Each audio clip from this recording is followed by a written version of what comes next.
Welcome to the Conditions for Recovery podcast. I'm George, a specialist pain physiotherapist. In this podcast, we share stories of hope and improvement from real people who have found a way forward, helping you to counteract narratives of inevitable decline. Today's guest is Lee Vaughan. I saw Lee deliver a fantastic talk on the value of lived experience in pain education at the North British Pain Association in May 2024. Honestly, a significant reason why I started this podcast was because of listening to Lee talk that day. Lee has been living with pain for 33 years, and he uses that personal insight in his roles as the lived experience service and development lead, health coach, and lived experience advocate at Pure Physiotherapy. He set up Partnering Pain, a supportive community where people living with persistent pain can find resources and pain management guidance. Lee lives by the philosophy, nothing about us without us, which means that those with lived experience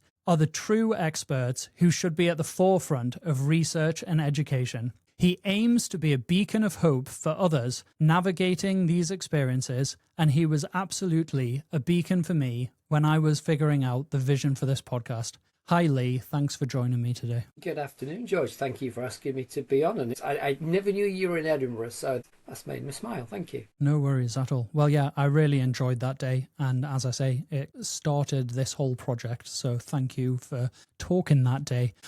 So I've done a little bit of an introduction, but I tend to find that it's helpful to ask the person that I'm speaking to for a bit more about where they've come from and how they've ended up where they are today. I'll try and keep it as short as I can because, as with most of us, it's a long old story. You touched on the 33 years. For me now, as I look back, I know my pain began mid-teens, mid to late teens, and from 10-year-old losing my dad, life wasn't particularly great, and that nervous system was being sensitized from a really early age. But through my teens, I've experienced an awful lot of pain as a young man. Nothing like my friends, people I played football with. It was nothing like their experience. I could bruise my leg and it'd feel like I'd broken it. There was a joke locally that I had my own parking bay at the local hospital.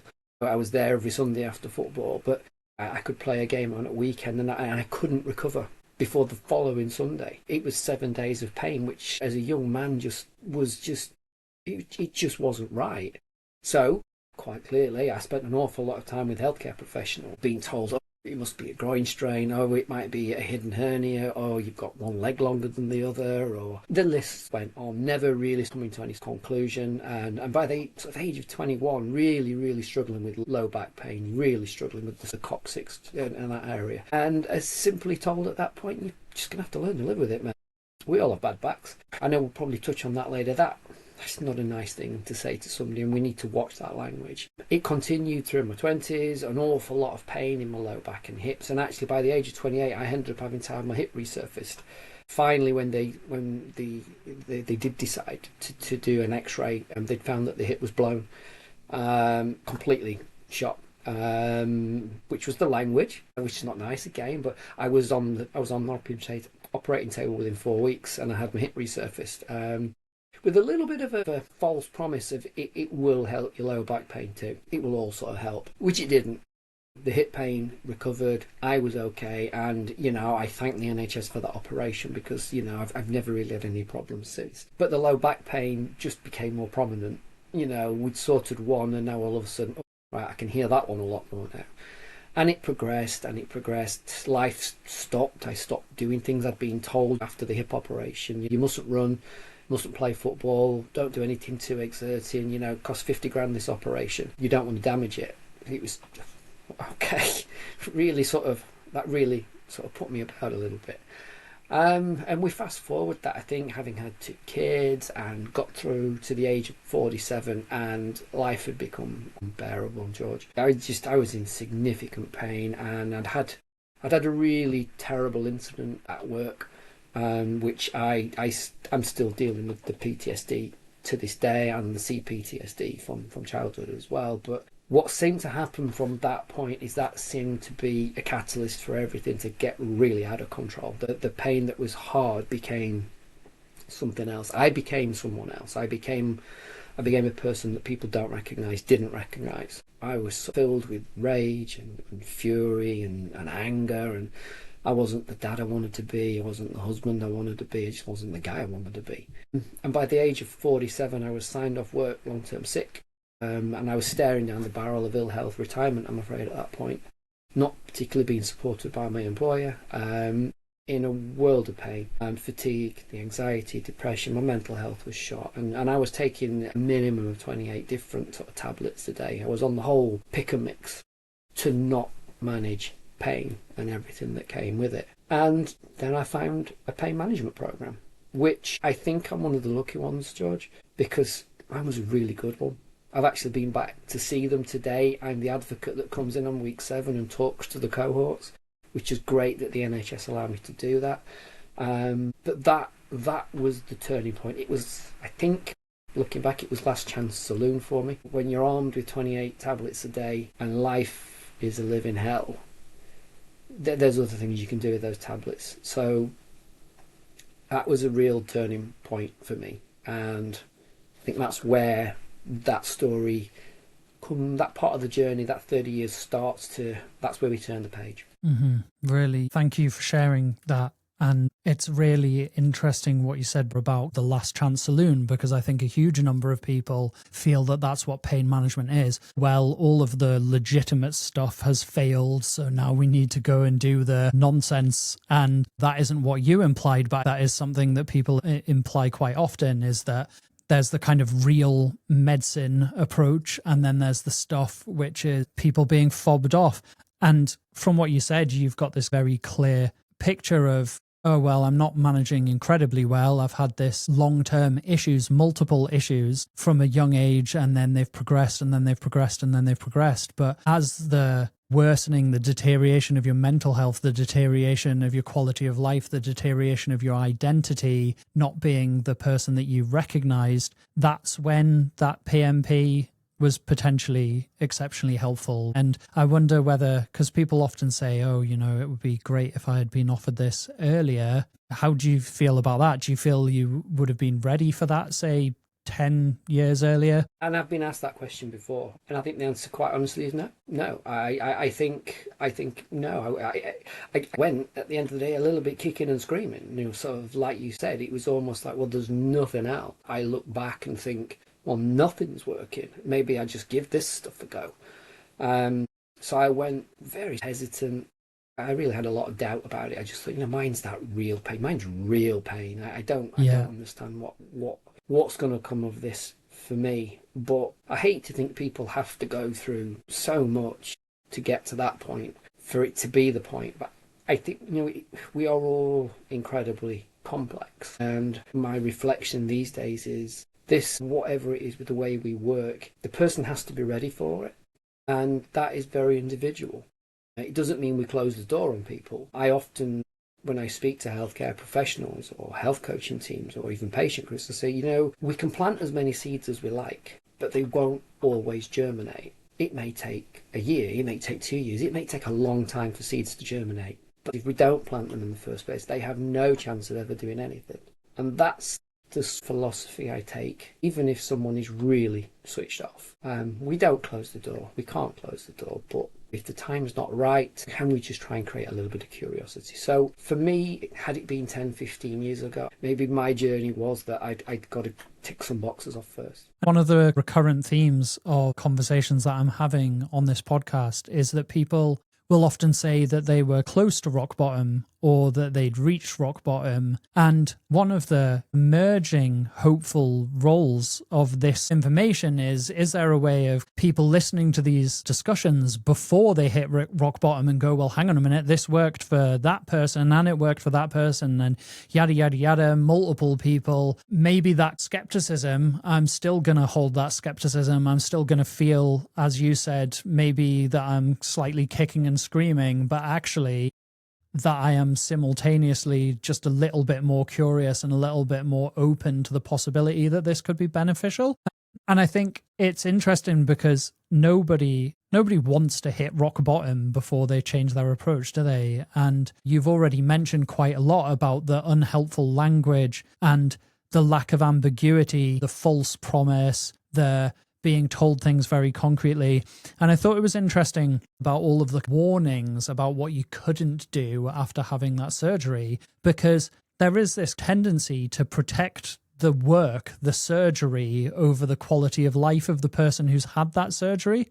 We're so risk averse, and we're not necessarily considering, and obviously risk is important. I'm not saying that we should just be completely blasé about it, but also if someone's quality of life is massively reduced just so that we make sure that a surgery is protected at all costs, then there's a problem there.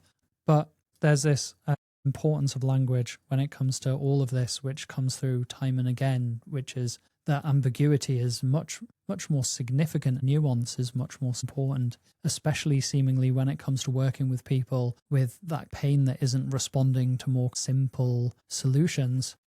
I recently did quite a big training seminar with Pure on this particular topic, which was entitled quite simply Words Matter. Not living your life on the words and beliefs of another person. We hear things like bone on bone and wear on tear and spinal degeneration, and these are terrifying pieces of language. Our words can imprison people and put this concrete fence about what we believe we can or can't or must not do. Being told never run, so I don't run, don't play football. Okay, some of that might be really, really sensible. But I had the same operation as Andy Murray. Andy Murray went back and played tennis. It's not what I was told. But I was told when my MRI was read to me, along with the chat, that's terrified me. I was told there was foraminal narrowing and I'd got an indent of the fecal sac and it was L1s and L2s and S1s and all. Terrified the life out of me. But it came along with very throwaway remark. Don't ever ride a bike, not with your back. How can anybody not consider the significance of what they say? When you consider that healthcare professionals are generally within a hierarchy of authority, and so they're the people who know more than the general public about these things potentially. And I appreciate that that is really challenging. But this saying things with so little ambiguity, you will never ride a bike again, from somebody that you potentially perceive as being a specialist, an expert, somebody who you should be listening to, is a phenomenally powerful thing to be told. And I don't understand why this concrete prognostic language is used in very vague and unclear situations, why people feel that that is helpful to deliver messages like that. I do wonder if it's in the absence of knowledge. It's in the absence of education, the absence of understanding the person in front of you. I will resort to my default of what I've heard other people say, or the default of my training. And we all know that training on chronic pain is just abhorrent. It just doesn't happen. I think training on pain and to be a GP is it's 12 hours in 10 years or something like that. And that's for acute pain, cancer pain, chronic pain. That's not just, there's very little. And I do sometimes wonder, clinicians, they have 10 minutes. They don't have much time. So their roles, GPs in particular, they've got to do an awful lot in such a short space of time. And I sometimes just wonder, maybe that was just a humorous remark. I don't know. A throwaway remark. Yeah, don't get on a bike. Not going on a bike, not with your bike, mate. It could have been a throwaway remark, but as you say, this is a person, I suppose, in authority, a clinician. And when we talk about trust between patient and clinician, I think as patients we borrow trust from the clinician, because we see them as that trusted source, because that's how we grow up, isn't it? So, if someone speaks that way, you think, oh yeah, I better not do that. But that then spills over to believe, well, if my belief is that I mustn't ride a bike, well, my belief is maybe I need to get up and down carefully. Maybe I need to be careful when I'm walking or when I'm bending or when I'm lifting at work and things like that. It filters, it sort of transitions into other areas of your life. It's transferable. So words matter. Words can heal, but words can harm. What you just said is such an interesting part of the conversation that I feel doesn't actually get talked about enough, is that things have secondary consequences. And I remember hearing a story once of somebody who'd been investigated for an aortic aneurysm 25 years earlier, and they'd said to a clinician, I can't do any exercise because I've got an aortic aneurysm. And they didn't. The investigation said no. And So that investigation for an abdominal aortic aneurysm 25 years earlier had altered this person's behavior for a 25-year period in a way which will have been deeply unhelpful in multiple ways. And the secondary consequences are really important because people do think, they go, okay, so what does riding a bike mean? It means lifting my leg in this way. It means moving my knees and my hips in this way. It means bending forwards. It means all of these different things that you now are potentially going, well, I can't do any of those either, because if I can't do that, then I can't do those. And those throwaway remarks, they require so much more explanation. They require so much more thoughtfulness before they're said, because surely we have conversations with people in healthcare and those people might say something which is shocking or appalling that they have interpreted from another conversation with healthcare professionals. I imagine that this isn't just in the pain world. I think I had this in basically every area that I worked in before I started working in pain, is that you have conversations with people where they tell you stories about a thing that they have interpreted from a conversation with a healthcare professional. And I imagine every healthcare professional is having those. And so that alone should be enough of a drive to say, oh, maybe I shouldn't say that thing that could potentially be completely ruinous to someone's quality of life. But as you say, I think people just defer to the standard script. It's habit. I think it's a habitual response. There's very few people I speak to living with chronic pain that have not been told you just got to learn to live with it.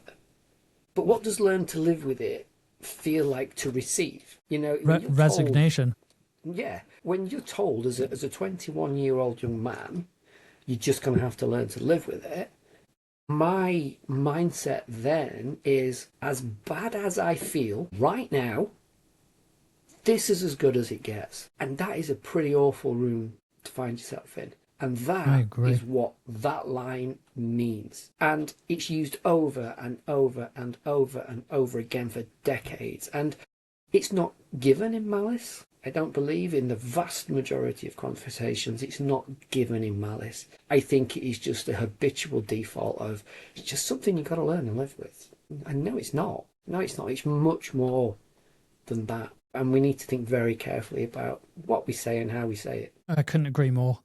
I have always found the expectation management approach to pain management is the least helpful. You just need to learn to manage this. You just need to learn to live with this. You just need to cope with it. Well, there are enough examples of people who are managing to live better alongside their either previous diagnoses or current diagnoses. Some people make very significant recoveries, and I know that not everybody does by any means, and I know a huge number of people are living well alongside pain or a long-term condition. But to me, expectation management, it sets people up immediately for this is the best it gets. As you said, this is as good as it gets. And that is a message which is so based in resignation and hopelessness. And there's enough examples of people who are having good lives alongside a myriad of diagnoses, conditions. And so if that is the best that people can expect, we're setting them up to fail immediately. Well, exactly. And then our patient notes, they say what? They say patient not compliant. Yeah. Not compliant with what? Being told by someone you've just met, this is the best you can expect. Yeah. You know? Not to be surprised. Yeah. I think you're absolutely right. It is a deeply unhelpful place to start from. And I guess presumably at the pain management program that you attended, that wasn't the foundational premise of it. No. I mean, it's, like I said, it's really kind of ironic that I've been back there today. And I do that in my own time. I don't get paid for it. I don't even get a cup of coffee for it because I was met as a person. It started in one of the initial conversations that I had. And it was when a person sat down with me and just simply said, look, I've got an hour, maybe 90 minutes or so. I'd just like to hear your story. I'd just like to learn a little bit more about you. Can you explain to me where everything started, everything evolved, and tell me where you're at today? The space is yours. Go where you want to go in the conversation, and let's see what. And my reflection to that was, and I can talk, I thought I knew my story until I told it. And as I told that story, I started to It was a combination of hear it and process it as it was coming out. And for me, working as a health coach now, it's why I give that space for that to happen. The stories can be hard, they can. But quite simply, some people have never been given the safety, the time, the ease to just simply share that story and have that story validated, to feel believed, and actually think, wow, someone has actually just listened to me. And I don't know if I used the term in Edinburgh. I sort of, Cormac Ryan once sort of said to me, that phrase needs to be your tagline, which was, my pain was never ever there to be seen, but it was always there to be heard. And that is what the pain management team did. They gave that space. And I also met a community of people that were living the same kind of life as me. And it's the realization that, oh, I'm not alone.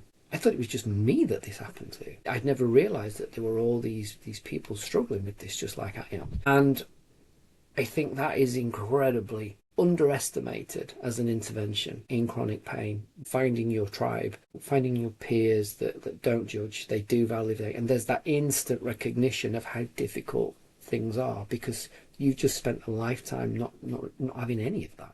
I now have had multiple conversations for this podcast where people have said exactly that. It's that finding your tribe, it's that community. And I often find that people are quite dismissive of that as an idea.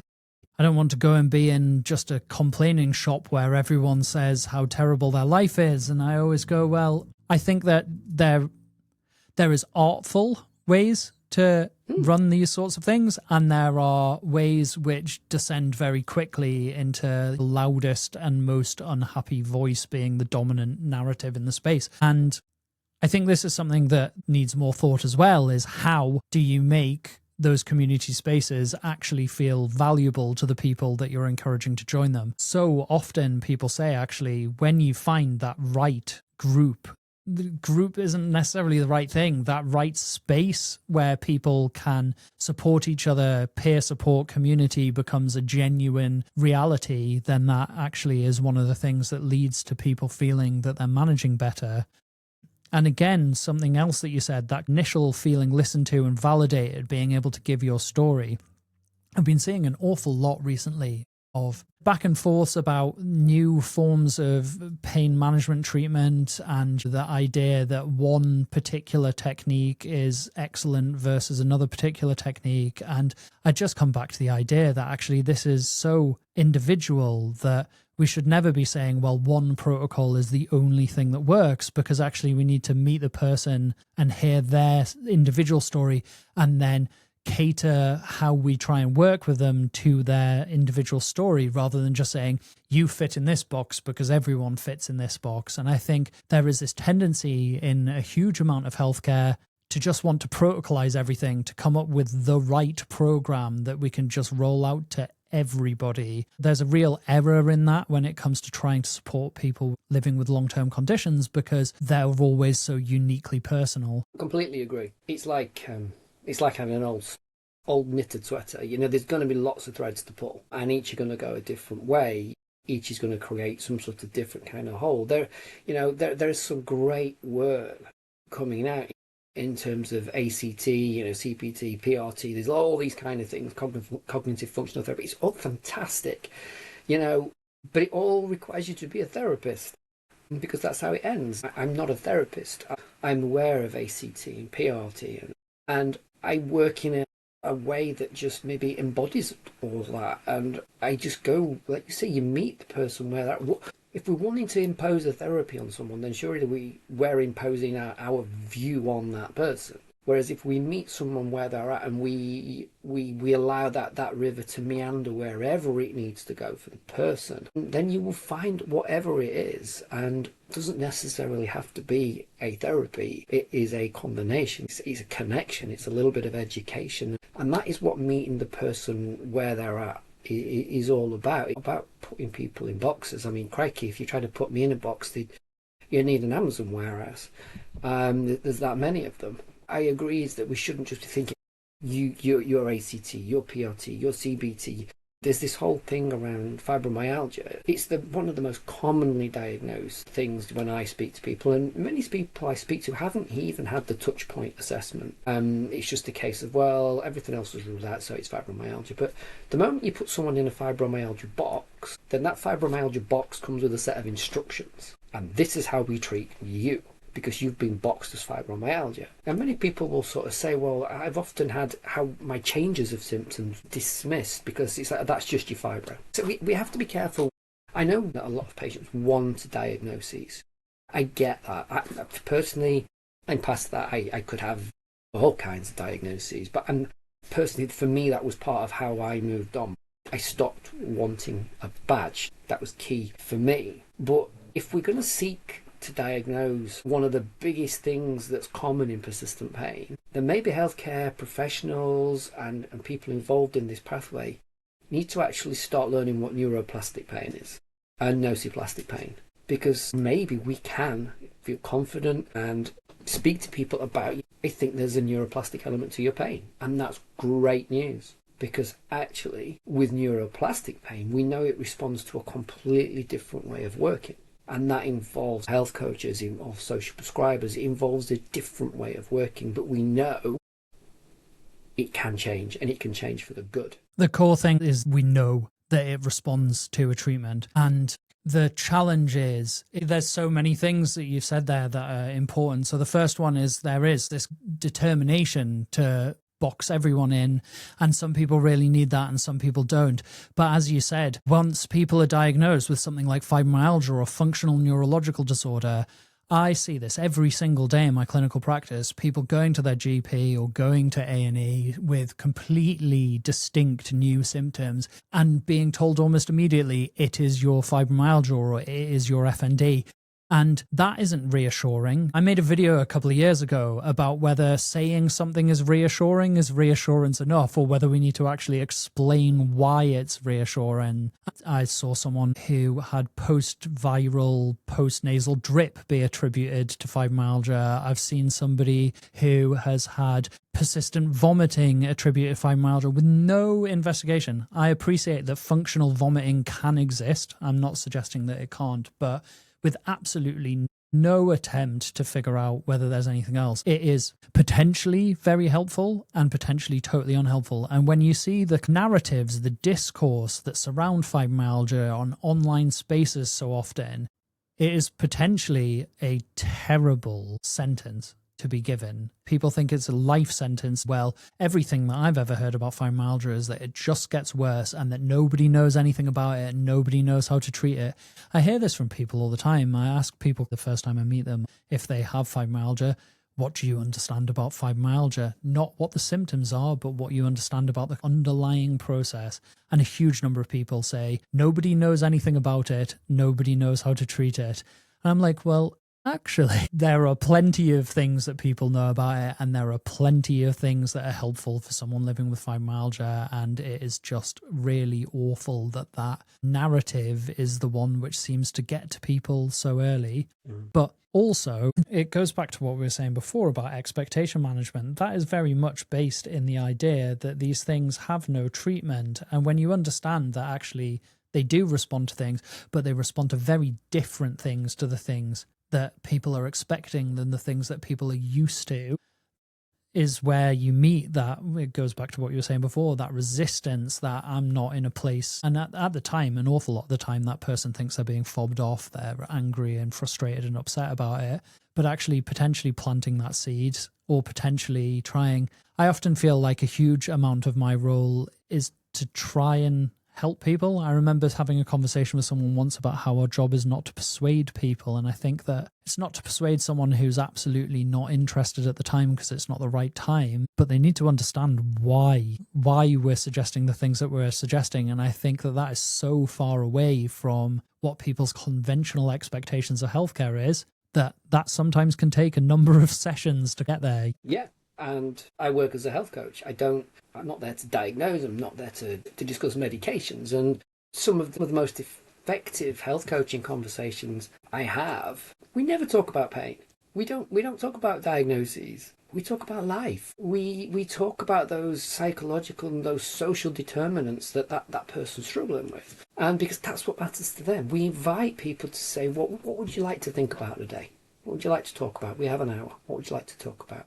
And very often at the end of that hour, we're gonna quite quickly meet what their priority is right now in that moment. And it may start with a little bit of pain, but we may start exploring, well, what's changed recently? What's been going on in life? How's life been? And very often by the end of the conversation, people will turn around and they'll say, thank you so much. I know I've just ranted and then I've raved and I've just unloaded on you, but I feel so much better for that. And that's not what just health coaching is about. It's not just about being someone to be unloaded on, but it's about having that skill set to allow a conversation to take its course and think, no, this matters to this person. Let's see where this goes and let's see what comes out of it. And by exploring those conversations, you start to invite curiosity. So did you notice, or can I just ask you, you mentioned there that you'd had an awful lot of stress over the last couple of days and you've noticed that your symptoms have spiked. Have you ever thought if there's any correlation between that? Well, yeah, I know whenever I'm angry, my pain goes up. Oh, okay. That's interesting, isn't it? So a lot of the good conversations we have, it may come in and out, but it's never about, let's explain fibro, let's explain FND. That's not what I'm there to do, and I probably couldn't if I tried. But sometimes it's, let's just try and understand you. I find that working on the pain is often very, very low down my priority list because the pain often doesn't respond to particular things particularly well. An awful lot of people, the meds don't help. An awful lot of people will potentially get some short-term relief from a hot water bottle or some topical treatment. A lot of people will get this temporary benefit from these things, but there's this idea about change your life, change your pain being a more significant thing. And I tend to say that the stuff that helps for a bit, whether that's a massage or whether it's a hot water bottle, that's the tier 1 stuff. That's the stuff which there's nothing wrong with.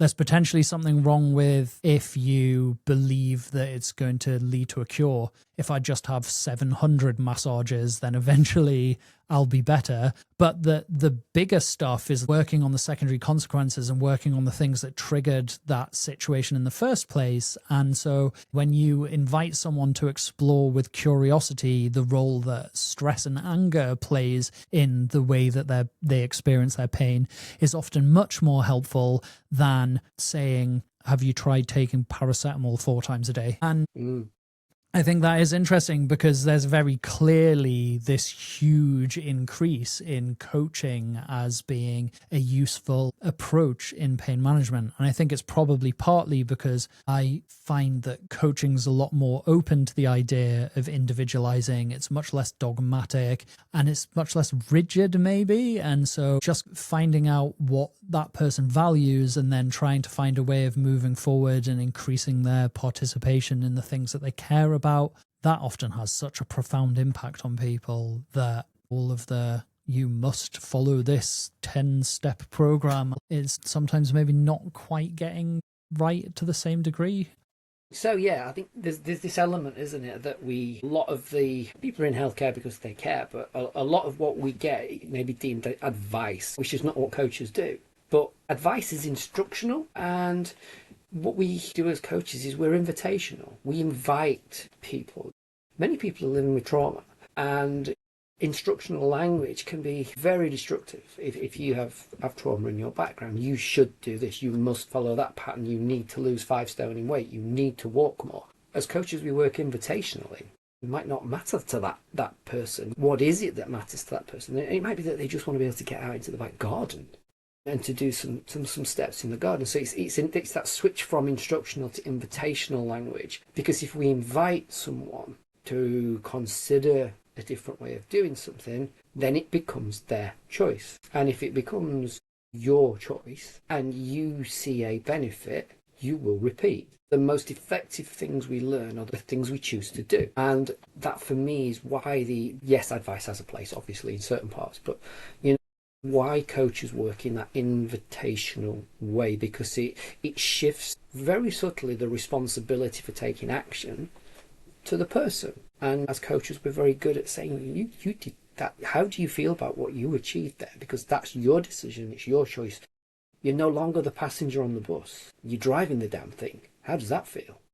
This really redresses the power dynamics that we discussed earlier, that hierarchy.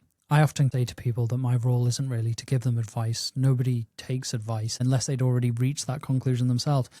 But it's much more to be a sounding board. It's much more to bounce ideas off and to explore ideas and explore potential things that might be helpful, but to help that person to make those realizations themselves. It's guiding the conversation sometimes in a way which might help them to make that decision themselves, but ultimately that they're coming to the conclusions. It's much more impactful to come to a realization yourself than to be told almost anything, isn't it? Yeah, and this is a little bit of a controversial line, but it's this whole word empower. It's being massively overused. I hear lots of language about we empower people, or we've empowered people, or we seek to empower, and that doesn't sit great with me. And I know there's healthcare professionals I've spoken to about this. They said, I'm not sure about that. That's okay. That's fine, we can disagree. But if I were to say, George, I'm so glad I empowered you. Who's got the power? This podcast. Yes. I'm taking credit. I'm sat here taking credit for you starting a podcast. Now, you may have seen what I said and thought, wow, you took the decision to choose to do the podcast. You've gone out and you've got all these great people to talk to you. You've done the work. Now, that's self-empowerment, okay? I don't know what the word is for what happened in that auditorium that day, and it doesn't matter what it is. But what happened was you empowered yourself, and therefore you own what you've achieved. Nobody empowered me on my journey. There was help, there was guidance, there was education, there was support, but I own that. That what I did, the hard work, the hard yards, were mine, and I'm very protective of that. I appreciate all the help, all the assistance and all the guidance, but I think we do have to be careful. Again, we come back to words and language, seeking to empower. Whereas if it's self-empowerment, it's that chosen behaviour and it's completely agree. Ownership. I completely agree. I read a bunch of articles about this, about the fact that empowerment is a problematic phrase because when you empower someone, you've got the power in that interaction. You're still doing the thing and that person is deriving that value from you, whereas I firmly believe that people do the thing themselves. When I reach a good outcome at the end, and when I say when I reach, I mean when we reach, when I have collaboratively got to the end of my time working with someone, it's always them who's done everything. I have a conversation with them once in a blue moon and they go away and actually do the thing and they go away and make it happen. And I read I think it was in some academic literature in psychology maybe, that was saying that agency is a better idea. Being able to be present to support someone to find their own agency, being able to support someone to find their own agency is a much better representation of what is actually happening in these interactions. Is that person is finding their power to move forward, and if you can help to support that through the work that you're doing, then that is a really valid and important piece of work. But ultimately the person is doing the real work. I see fairly regular, more agency, less empowerment language on platforms, and I think that's a good thing. I think we should be helping people to find their strength in situations rather than finding it for them and giving them it. It's a difficult conversation because even when I'm saying that, I feel like I'm tripping over my words. You're now catching your words. Yeah, it's incredible, isn't it? Yeah. But that's a good thing, isn't it? That's a good thing for this to be out there, to catch those words, to have that brief pause. It's okay to have a brief pause and say, we encourage.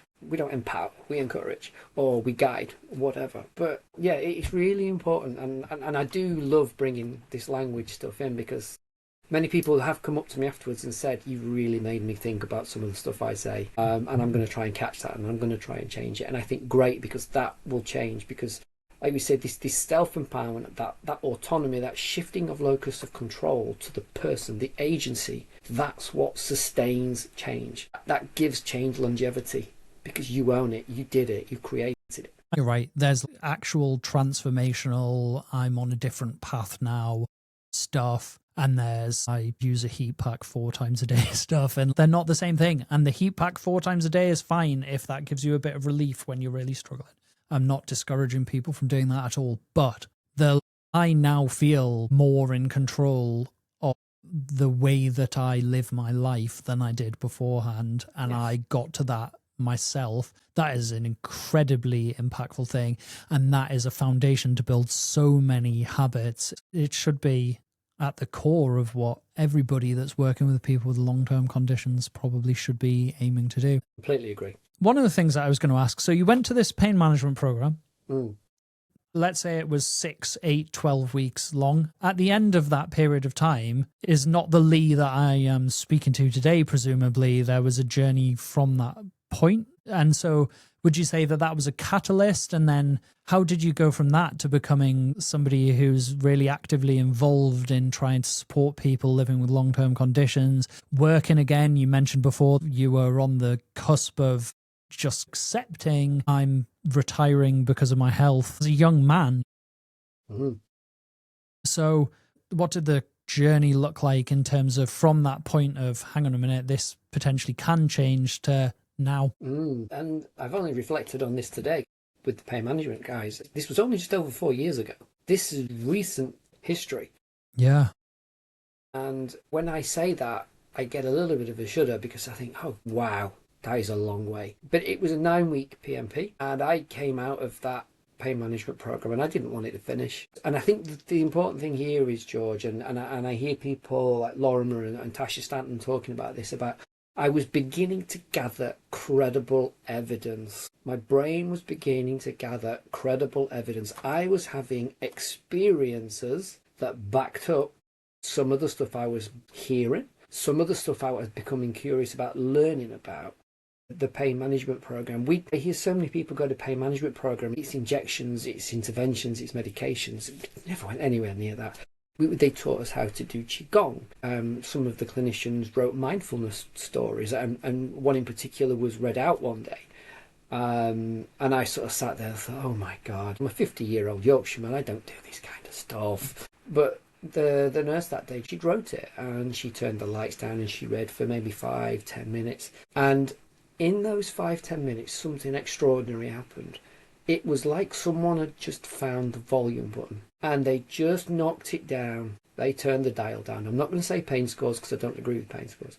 They just got the volume to come down a little bit, and I could notice it. It changed. There was a distinct discomfort in my back that then shifted to a sort of fizzy, funny sensation. It still does it to the day. And then it just began to ease. It was like it melted. And evidence like that, it was game-changing. Absolutely game-changing, because I moved from a very stubborn Yorkshireman, this is not for me, to thinking, that blew my mind. And I would like to know why it did that. It may have been the tone of her voice, it could have been anything, but the shift in sensation was bigger than any shift I'd seen from any medication. And it happened within 3 or 4 minutes. And I sat there thinking, what's this? And I suppose at that point, that's when I bought in. Yeah. But it was an experiential thing. And I think that's what the great clinicians, the great programs can do.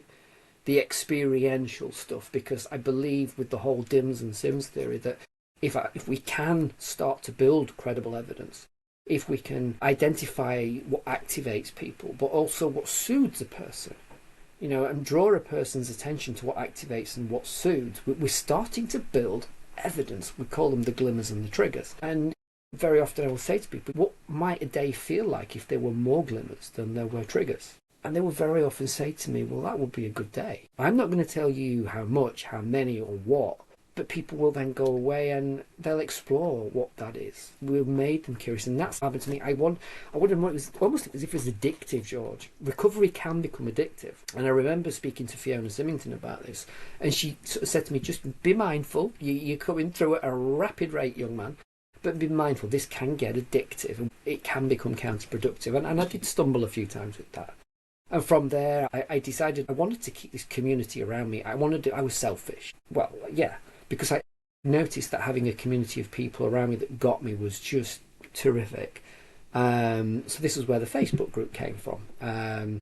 I tried to join a Facebook group. We all know what social media groups can be like. It can be a bit of a top trumps party for medications and symptoms and things like that, and that's what I found. So I learnt lessons along the way as to what something good would look like, and I set up the Partner in Pain group, which is now nearly 1,000 members strong. It's an incredible educational space because we keep it that way. We don't play top trumps. And I think what happened, George, is I'm a Yorkshireman, I've got a bit of a big mouth, and I started to think, what I've just been through, it sounds a little bit like England, the 30 years of hurt in the song, but that's what it was.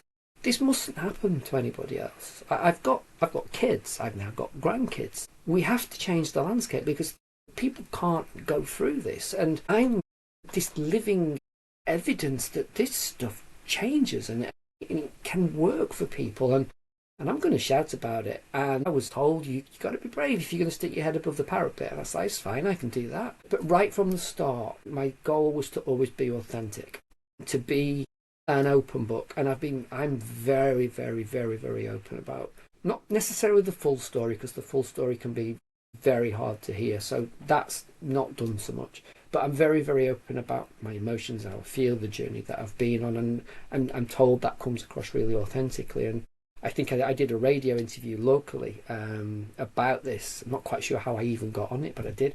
And a local GP called Dr. Ollie Hart heard me. He actually was doing the thing. He was on the other side of it. And Ollie's now a great, great friend of mine. And he plucked me from the ether, asked me if I wanted to go for a coffee, and said, we really need your voice in this sphere. And that started connecting me with organisations like Flipping Pain and Live Well with Pain and Pain Concern. I started to make connections, and from that point I saw an advert, rather crazily, Flipping Pain put out an advert for a peloton around the northeast of England, and I was always told I should never ride a bike. I've given everything else 2 fingers at the moment and it's working, so I'm going to sign up for that. And I remember telling my wife, I said, I've signed up for this peloton. And I was in the middle of a flare at the time, and she was like, are you mad? What are you doing? And I said, I don't know. It just feels right. And at the moment, if a door feels right and I go through it, it's working. And I went on to ride that peloton with Flipping Pain, where I met, and I now have a great friendship with Deepak Ravindran.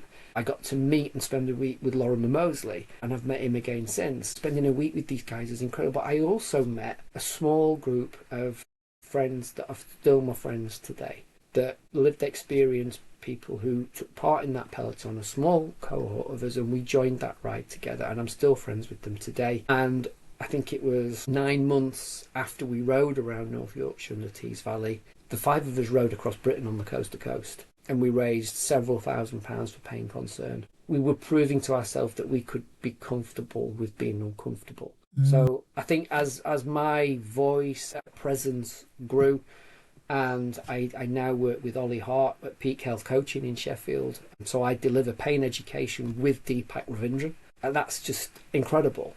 This guy that I used to see on YouTube, and I've still got his book on my shelf up here, and he's now a good friend, but I deliver a guy with chronic pain, 30 years of chronic pain, is now delivering pain education in a health coaching environment to GPs, to physios, to pharmacists, to care workers, to all kinds of teams. That is next level thinking in terms of Ollie and Tim at Peak. And from there, that then connected with the guys at Pure Unity Health, who came to see me at a programme I'd set up voluntarily in Sheffield, a warm water swimming programme. And they just sort of said, we'd love you to come on board. And it came from there. I never saw myself as a health coach. I see myself more of as an educator, because as you're finding out, I can just talk. Ollie and the teams were like, no, you could be a good coach.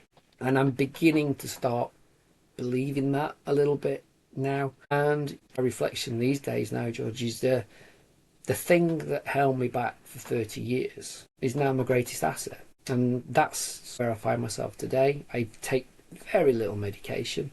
And I now see pain as a friend. I just see it as a messenger. I see it as an emotion. And I'm going to pinch Roger Duckworth's little term here. He taught me to think of the acronym for pain. Pay attention, I need. And I thought that was a fantastic way to think about pain. Okay, you're here. What is it that I need right now? I didn't just fall down the stairs. I haven't been hit by a car. It feels like it, but what is it? What is the message? What are you asking for? What is it I need right now? And I'm still learning. I'm not an expert at this in no way, shape or form. I'm making friends with pain or understanding it as a messenger, understanding it as an emotion. I'm not frightened of it anymore. And fear is the thing that sustains it, isn't it? There's something absolutely in this, which is the distress and the fear. A huge number of people find it really difficult when people talk about that kind of making friends with pain, and a huge number of the people that you speak to who are really feeling like they're managing much better than they were. And it's not perfect. It's not simple, linear. You don't just go to a pain management program 4 years ago and then every morning you wake up 0.5% better and 0.5% better the next day. As you said, you signed up for the Peloton when you were in the middle of a flare-up and you're still learning all of the time. But what is this telling me? You said before about being open and honest and not necessarily sharing everything, because everything is a lot to share for you and probably a lot for people to hear as well. But a lot of the time it's what you've learned, where you're at now, which is the really valuable stuff. And here is my initial story. It provides that validity. This is somebody who actually, they get it. They know what they're talking about. And then beyond that, it doesn't need the messy detail because that's been established. And then the what now is the really core thing. Well, hang on a minute. I spent 30 years living like this and now look where I am and now look what I'm doing. And I saw something fairly recently, to go back to your point about gather credible evidence. This expectation violation, this going, right, I need to teach my system safety, reassurance, calmness, soothing, rather than the expectation that there is threat, that there is danger, that things are wrong in my environment or things are wrong internally. And it's this idea of show, don't tell. What you said before about that session with the nurse, and you got that experience. You weren't told about that experience, you got it. And I often really struggle with this because I feel that, using the example of being a Yorkshireman, I often go, well, hang on a minute. If you've got a hypothetical person, 65-year-old, used to work in heavy industry, has very little tolerance for what they might deem to be woo-woo stuff, I often try and walk a real tightrope where I'm talking to people about mindfulness without using the words. And in your case, you went into that with skepticism, but something in you was open to the possibility that was useful. Because if you were just thinking, this is nonsense, what's the point of all of this, then surely it couldn't have had, I don't know, maybe it can. Maybe all we need to do is tell people, but I don't generally find that is the case. And then something that you said before about making recovery addictive, it fits again in that expectation violation. I often say to people that people have both the capacity to spiral downwards, but they also have the capacity to spiral upwards, and the domino effect, the low-hanging fruit, that go in. What is the thing in your life which is the least sticky that we can have a conversation about, that you can begin trying to think about how to change? And then what sort of impact does that have cumulatively on maybe the next thing? Oh, I've just opened that door by going through this door. And I think it was interesting what you said as well about the potential danger of recovery being addictive. I'd be really interested in an exploration of what that means. What is some elaboration on that? I think it came about because I was using the app Curable as well, which is Marmite. You either love it, you don't like it, whatever. I think that's sort of where the warning came. Just don't go too fast, too gung-ho at things. I know pacing as a principle is thrown around a lot in terms of sort of pain management. And yeah, it's true. Pacing can help, spoon theory, whatever you're going to do. But if it becomes addictive, we start to wander into boom and bust, seeking recovery. Seeking the next hit, the next high, the next thing. I need another one that's going to work. I need something else that's going to work. And that drive is starting to shift that parasympathetic, sympathetic nervous system back towards something else. So we've managed to get a little bit of regulation, and we're starting to feel, actually, there's a shift here. But that chase can shift that nervous system back again towards threat or sort of not achieving. And I think, and an example of this is one of the things I came out of the pain management after I'd heard that story from the nurse that did that. I found it took me a while to find something, but I found a great guided sleep meditation. I listened to so many, couldn't get them, and then it was this New Zealand bloke that actually, I don't know why, I've just got a thing for a New Zealand accent, obviously. And it was just it was so good. And it took about 6 weeks for me to actually get to the end of it. It was a 30-minute one. And it took about 6 weeks for me to actually get to the end of him talking. I thought, one of these days I might hear the end of this, which was really interesting. The first time I got to the end of it, I thought, right, what am I going to do now? That doesn't work anymore. Yeah. Do you see what I mean? And yeah. It's you got to catch that mindset. And I started to notice from there on, it didn't have the same thing, because as soon as I was turning it on, my mindset was, I'm going to get to the end of this, and if I get to the end of this, it's not having the impact it had. Maybe similar to how we chase the opiates, it ran its course. So the idea was, well, we shift, we find a new one, a different one, and that's what I started to do. I started to change it up a little bit to look for a slightly different one, a slightly different talk. And I learned through, we don't make mistakes, we just create opportunities to learn. And that was the learning perspective that I soon came to the realization of. I see how I've shifted with that stuff now. Sometimes that chase to find the very next thing, or to have that fantastic toolkit in place, I think sometimes we just got to walk a tight line, and we can exhaust ourselves trying to do that. And I've very often said, in my previous job, I used to be a manager at a leisure centre, and prior to me being signed off work, I was easily doing 80-hour weeks. I was absolutely killing myself. I did eventually get to go back, and I fight for that. And I went back on my terms on 22 hours a week. And that was hard to do in terms of finance and stuff, but that's me thinking, I think that's probably what I can max out at. But when I go back, I'm going to go back with a different attitude. I'm going to go back as a guy who focuses on what he can control. And I thought, that's okay. And for a few months, it was fine and it worked. And then I started to realise that actually not giving a damn was exhausting as well. The actual trying to close out the noise and the silliness, that's just equally as exhausting. What I've learned is that things don't lose efficacy, I've just got to change them up. We get to that point where, I don't know, maybe the tomfoolery relationship with the brain is thinking, I've kind of got a hang of what you're doing here now. So, okay, well, I'll shift it. We'll ring a different bell for Pavlov's dog, whatever we're going to do. So it's not that things stop working, it's just that we maybe need to just change lane and try and come at something from a different angle. It's the chase for recovery, and this might be a difficult one, it's what you're chasing. Because like I spoke to people at the pain management program today, a lot of people are chasing pain-free. Yeah.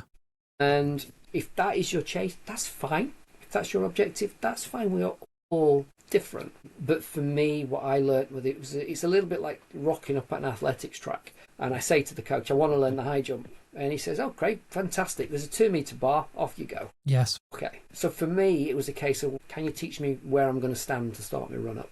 What stride pattern should I have? Can you teach me how to flop on the mat properly?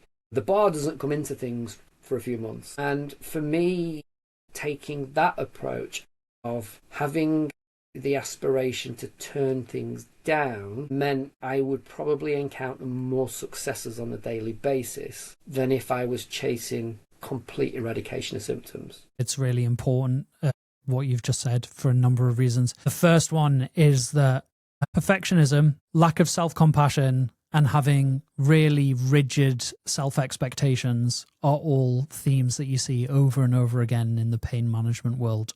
Chasing the perfect recovery, chasing the perfect engagement with things, it removes the joy and curiosity and experimentation. When you have this end goal in sight, which is total resolution, which is full cure, if the only thing that is worth doing is the thing that delivers that immediately or very quickly, then you trap yourself in a place that you potentially can't get out of. That work needs to start with a bit more flexible expectation, a bit less perfectionism. People often say one of two things to me when it comes to that mindfulness stuff. It's either that's not for me, or I tried that and I couldn't switch my brain off 100%. We're aiming for the wrong thing by looking at 100%. I don't think that is a useful thing to tell people that we're trying to do. I think just a bit of present moment awareness, a bit of calmness, a bit of deliberate relaxation, And I use deliberate relaxation all the time as a sneaky way of getting around talking about mindfulness, because I think that's what we're really looking for, is somebody to be doing something which makes them feel calm and reassured and soothed, whatever that means, and chasing perfectionism with it. I want to be the best, most relaxed I possibly can be. It immediately creates all sorts of barriers to you reaching it. So I think that adaptation in self-expectation and knowing yourself well enough to go, I'm noticing that I'm doing that thing that I do where I try and perfect something, or I immediately say that something has zero efficacy if I am not getting 100% benefit out of it the second that I do. Being comfortable with discomfort, that expression's really important. It's that idea that actually there probably is some growth in discomfort, but it's the right amount of discomfort. And people, I think, find engaging with that as an idea really difficult when they're already suffering a huge amount. But it's like controlling the situation as much as you can, maybe, to go, well, actually, if I cycle coast to coast, I'm going to feel sore because you're sitting on an uncomfortable saddle for the entire of the day. And it's maybe something to do with contextualizing that and also going, well, hang on a minute, this hasn't ended in my world. You know, it goes back to what you were talking about before to do with fear. Are there particular things that we haven't discussed that you feel would be really helpful for people to hear in terms of the way that you have experienced your journey, or in terms of the way that you try and support people in your work now? I'm in the process of trying to design a workbook through my own experiences, and almost trying them out with people and say, what do you think? How do you feel about that? And one of them in particular seems to absolutely hit the bullseye every time.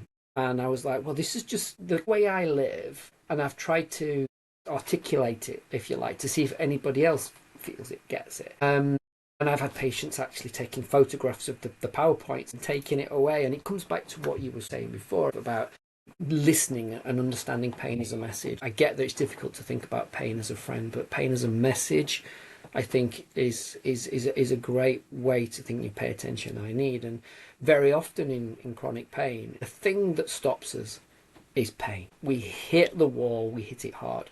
It's like the parking sensors have broken on the car. Yeah, they've not bleeped and we've just crashed. Or do you know what? More commonly, we've just ignored them. We've just not listened. I don't need to listen to that. Nobody would buy a car if the parking sensors bleeped when you hit the wall. But that tends to be how we behave with chronic pain.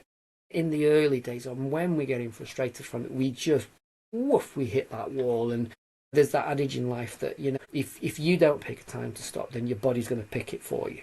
And you say this to people with chronic pain, they're like, God, yeah, absolutely, every time. And this is my journey over the last 4 years, and it was something I picked up on social media. Was I saw this idea, well, firstly of glimmers, which I thought is a nice way to oppose triggers. But the other way was somebody captioned something about whispers. If you listen to the whispers, you don't need to listen to the screams. I just got it. I thought that's what I'm doing. That's how I'm trying my best to function each day, by catching these whispers. And you know, if we think about this great big wall at one end of the scale and then this little whisper down at the other, and I started to think about, what if pain is a message, what if the messages are coming through a little bit earlier, but I'm just not reading them, I'm just not interpreting them, and they're coming through in a slightly different language. And this is where the curiosity went. And it was like, what if when I'm walking downstairs and I've walked into the door frame, I've gone to bake a coffee and I've dropped the teaspoon on the floor, I've burnt my hand under the hot water, or I've walked into the living room and suddenly thought, what have I gone into the living room for? What on earth was that about? I'm not entirely sure. Or what if those sugar cravings, the pangs that I'm getting, what if some of these things that I'm experiencing, what if some of these are my whispers? What if these are the gentle messages from my brain and my nervous system to say, look, mate, I want to warn you, but I want to do it as nicely as I can. It's like we're trying to educate our children. It's like, I want to do it really gently, and I'm going to try and do it really, really quietly. Maybe there's going to be a bit of a sensory discombobulation. You're going to start stubbing your toe, or you might get a bit clumsy, or you might start dropping things.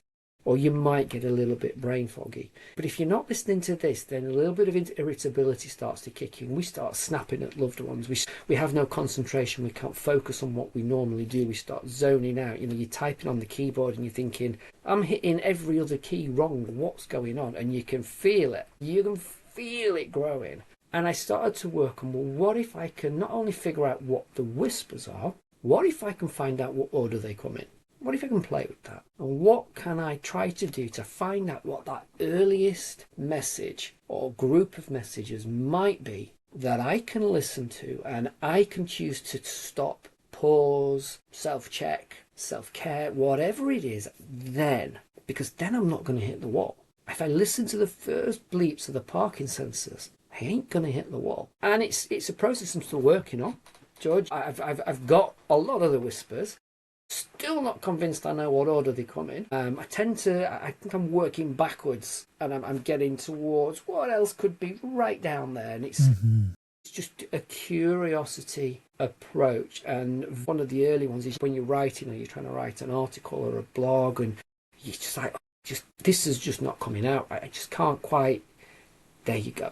Go take a break. Because if we stop now, we'll be okay. And for me, if I can get through this workbook and I can make things like these resources help people. Now, I'm not telling people that's a whisper, that's where it lands, that's what you should look out for. For some people, it might not be. And for some, it could be really, really random. Noise sensitivity, light sensitivity, all these things. There you go. There's my first whisper. You've got it. Sitting next to the wife and she's eating a bag of crisps. It's like, can you eat those crisps any bloody louder?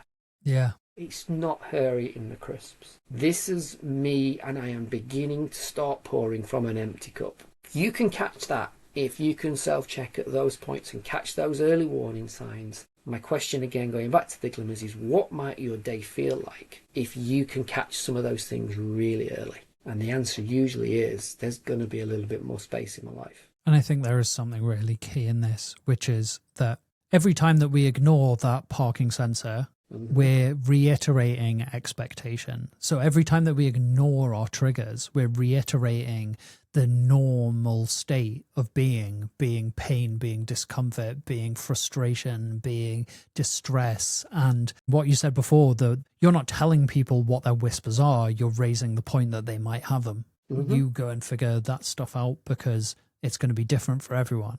People always have much earlier warning signs than they have maybe began to identify. And every time we reach that point where everything has got overwhelming, that is a reiteration of the normative state being my system is in a heightened state of sensitivity. And so actually the opportunity to potentially recognize that and try and do something about it, go, well, hang on a minute, is this a precursor? Is this a warning?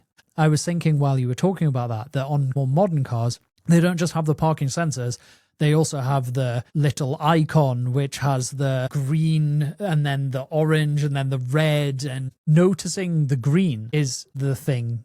And you've got so many options because you've got the emergency brake, and you've got one side of the screen which is showing your back camera, and you've got another one which is a visualization. All of them are telling you where is sensible, where is pushing it, and where is too much. And Perfect. Yeah, that whispers is a really transferable to that analogy of the parking sensor, because we can recognize what is a trigger before the things that we have already identified as triggers, because often the things that we've already identified as triggers, they're the orange, they're the middle ones, aren't they? Yeah, I really like that. You're already in the orange and the red zone. Yeah. So, and you find the whisper. If you're curious enough, you might start to find out what the activator is too. If you can explore which whisper comes to which activator, it's really interesting. I've been back to pain management today. I know that's an activator. I know me going in, and I know me doing this. I know today will take a bit. It'll take more than a normal day will do, but I know it. I'm aware of it. I'm not necessarily too uncomfortable at the moment, but there are little signs there that tell me you're going to need a real steady night. Get rehydrated, get a nice bit of nutrition in, have a steady night's sleep. Don't push too much tomorrow, and you'll be okay, mate. But it's an awareness, isn't it? And it may sound a bit woo-woo, I don't know, but The majority of people I've spoken to about this have literally said to me, oh my God, that's incredible. I think there's nothing woo-woo about it. Really, what you're talking about here is self-awareness. It's about knowing yourself. It's about recognizing that you can make choices and adapt your behavior to make your experience of your situation better. That, to me, is not woo-woo, that is agency. There's something in this about not pathologizing, going, if I go and do a thing that makes me feel a bit uncomfortable and I have to sit for a while, and then later on that day, I also do a thing where I maybe am slightly out of my comfort zone and have to sit for a while, then perhaps I am going to need a bit more self-compassion. Then perhaps I am going to have to be aware of the things that help me, not only right now, but maybe tomorrow as well. And I think that is a really key recognition. It goes back to that fear and that anxiety. It's like, I know that this is a thing that is normal for me and actually is normal for other people. Going, hang on a minute, I know how to deal with this situation, even if it comes. Yeah, and not being afraid of it coming. And not being afraid of it coming, yeah. Yeah, absolutely. I've really appreciated the conversation today. I've really appreciated everything that you've had to say. Thank you. If what Lee has spoken about today has resonated, I'll leave ways to connect in the show notes. You've been listening to the Conditions for Recovery podcast. I'll see you in the next one. And thanks again, Lee.